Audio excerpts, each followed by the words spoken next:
The author Shalom Auslander, who left his Orthodox Jewish community for a secular life, writes the following about his childhood. I was raised by periods. My father was a period, and my mother was a period. My ultra-Orthodox rabbis were periods, and the books they taught me from were periods too. Everything was known, everything was certain, how the world came into being and how it was going to end, who the good people were and who the bad people were, what was allowed and what was forbidden, who God loved and who God hated. Auslander continued on to explain that growing up in that environment made him a period, and he was good at it. So good, he eventually became an exclamation point. This is not uncommon, Auslander writes. An exclamation point, after all, is a frustrated period, a period that is being challenged, a period who isn't being heard. Visually, it's a line, an arrow, pointing you to the period below it, in case you missed it. And so I did what exclamation points do. I disapproved. I disdained. Eventually, Auslander realized that living without inquiry, without space to express doubts and challenges and wonderings, was too suffocating for him to survive. So he gave up all that he knew and left his community so that he could live as a question mark. It's not easy, he explains. It's much safer and more predictable to live in a space where everything is determined. But while it's more difficult than living with all the answers, for Auslander, living as a question mark is truer and a lot more fun. On the other extreme, Isidore Rabbi, Austrian-born Nobel laureate in physics, who taught at Columbia, attributed his success to his mother. When I came home from school, she would never ask me, "What did you learn today?" Only, "Issy, did you ask a good question?" I was raised like Rabbi, both in my home and here at Temple Emanu-El, my synagogue home. In both places, in my community growing up, I was invited to challenge and doubt. I was encouraged to question. I'm lucky that I grew up as I did. The truth is, we can encounter a culture of periods in liberal communities too. Any orientation can become extreme and close off exploration. Any place can become one single lane. We are living in a time when periods and exclamation points seem to hold sway. A time when everything is known, everything is certain, who the good people are and who the bad people are, what is allowed and what is forbidden. We live in a time when to be a question mark is to be thought of as disloyal, even immoral, and sometimes thought of as criminal. I think Dr. Rabbi would be aghast at the exclamation points on both sides of the debate that are rocking Columbia's campus. And even more, those exclamation points commenting, exclaiming about the debate from a distance. As Auslander describes, exclamation points won't admit it. They're periods after all, and periods don't like admitting anything. But being an exclamation point is kind of a drag. It's a bummer. There is a lot of anger involved, which is exhausting. There's a lot of frowning and fist-making and teeth-clenching. Universities of all places are supposed to encourage intellectual curiosity, and we would hope, and dare I say expect, civil curiosity as well. Whether on a campus or off, when we find ourselves landing heavy like a period on a side or with a platform or in a group, when engagement with others means rooting yourself more in conviction than in connecting through query, it's time for us to question ourselves. Dr. Rabbi Michael Marmer lovingly and passionately eulogized his dear friend and teacher, Dr. Rabbi David Ellenson, a brilliant intellect renowned for his deep engagement with people from an enormous range of religious and political perspectives and movements. He urged us to be like David Ellenson, speak less in slogan than nuance, less in messianism than mess. Yes, mess. As Auslander admits, being a question mark is messy business. Being periods shields us from confusion, which is probably one of the reasons that we tend towards that place. Certainty is far simpler and neater than the chaos of uncertainty. Now, don't get me wrong. There is nothing wrong with holding convictions. It's important to hold convictions. It's important to express convictions. Protesting can be necessary, can be productive, and can be brave. If Moses didn't hold convictions, we'd all still probably be living in Egypt, where periods and exclamation points reigned.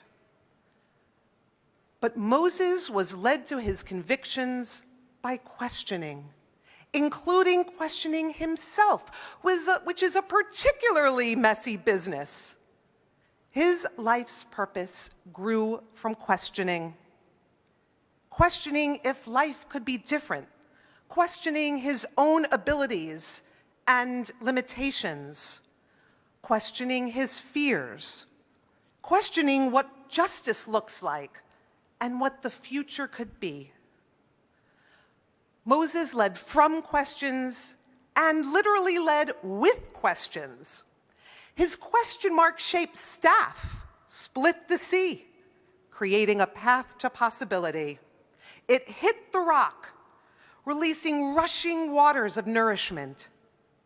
It tread a winding, circuitous path, a journey far more emphasized and elevated in Judaism than its period and place of arrival. The way Moses walked with a question mark before him reminds me how Ralph Waldo Emerson often asked his mentees, his students, his friends, "What has become clear to you since the last time we met?" This question honors our principles, and it also pushes us to be constantly curious. The two can live together, and in fact, the latter strengthens the former. What has become clear to you since the last time we met? This gentle and probing question invites us to continuously gather data points in every direction, to observe our past from distance in time, allowing us to consider our convictions with greater discernment than emotion. What has become clear to you since the last time we met? This reminds us that reconsidering, perhaps adapting our position or maybe deepening it, will go further in bringing us to clarity than stamping our conviction on lampposts and shouting it from Instagram. It reminds us that clarity is not static because the world is not static, and neither are we. Clarity evolves.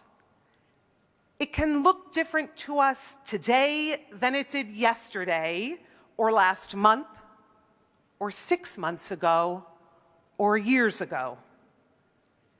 This is the way Judaism urges us to live. As we know from Passover, movement is an exercise of freedom. Opposing exclamation points would have us believe that there is integrity in consistency. Emerson's student, Walt Whitman, rejects that notion, asking, "Do I contradict myself? Very well, then I contradict myself. I am large. I contain multitudes." I know that when I am confronted with that assumption, the defensive wall of my internal exclamation point goes up, and I become slave to a position rather than freely honing a personal persuasion. It's hard to resist that from happening. Exclamation points on the other side of stanchions may mock us for turning and revisiting the words on our signs as well as the words on theirs. But question marks are comfortable with wondering about the world and wondering about ourselves. Question marks welcome the possibility of change and contradiction and even being wrong. There is no shame in saying, "I was wrong. Maybe I'm wrong right now." Question marks, as Oslander points out, squiggle by definition. The straight line of an exclamation point is predictable. You know exactly where it's going. The curves of a question mark enable us to see things from different perspectives. I have asked so many questions of myself these last months. It has been excruciating, and I don't think that I have ever grown more. In my 55 years, I have never grown more than in these past 6 months. And while I have also never felt more chaotic and confused, I feel every time I question myself that I have glimmers of clarity, even if temporary. And I will continue to question myself and to question what is around me. The first thing I did was I turned off the exclaimed shouts, the exclamation points on social media. It really helped.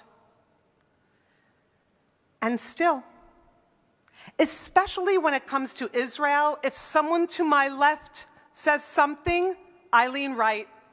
And if someone to my right says something, I lean left. By the way, that very statement contradicts my deep rejection of that binary, but I hope you understand what I mean. I respond in opposition. When I find myself swatting or even slamming a period like a tennis ball over a net, I try to catch myself. To converse is different than to convince. When I get lost in my head trying to prove a point, I can't possibly take in what someone else is saying, what the article or the book is expressing.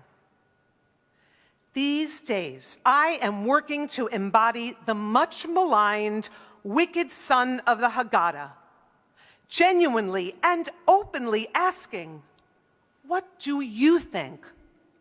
And then honestly considering the answer without defensiveness. Absorbing and understanding are not synonymous with agreeing. If we are frightened to hear what someone else thinks, then our position cannot be as sure as we think it is. Some questions are periods and exclamation points disguised. As journalist and radio personality Krista Tippett once wrote, questions elicit answers in their likeness. It's hard to transcend a combative question, don't you think? But it's hard to resist a generous question. What do you mean by that? We all have it in us to formulate questions that invite honesty, dignity, and revelation. There is something redemptive and life-giving about asking a better question. If there is any time to practice honest questioning, now is that time. When we gather at the Seder table to recount the Exodus, the narrative in the Haggadah does not greet us with a didactic lecture. We begin with questions, 4 to be precise. The honor and responsibility of asking them is given to the youngest child at the table. In direct contrast to Auslander's earliest experiences, Judaism impresses upon us, starting when we are children, the importance of inquiry. While Jewish tradition seeds this practice in childhood, curiosity is not for kids only. As we grow in years and in wisdom, we are expected to become more inquisitive, not less. More knowledge means greater responsibility. The rabbis of the Talmud recognize that there might not be children at a Passover celebration. They have us imagine a Seder table full of sages, all deeply versed in the laws, the traditions, the practices of the holiday. We are told they still must ask each other the 4 questions. And if any of us are having Seder alone, the Talmud says we should ask ourselves the questions. Periods close off conversations. Exclamation points emphatically incite opposition. To be a question mark is to have humility, and to have humility is to always have space for growth, for wisdom, for connection. Question marks invite engagement. Emphasizing the primacy of curiosity, the answers to the 4 questions are actually not provided in traditional Haggadahs. Last week, I asked our religious school students what they thought of this. 4 questions asked, no answers given. Some really wonderful insights emerged. I'm going to share 4 with you. So you can listen to what people believe and what you believe, and not what the book tells you. So you are left wondering instead of thinking you've got all the answers. To spike your curiosity because that's what's most important. And the 4th, because even God doesn't know all the answers. God as a question mark. Perhaps that is a God that even Auslander could believe in.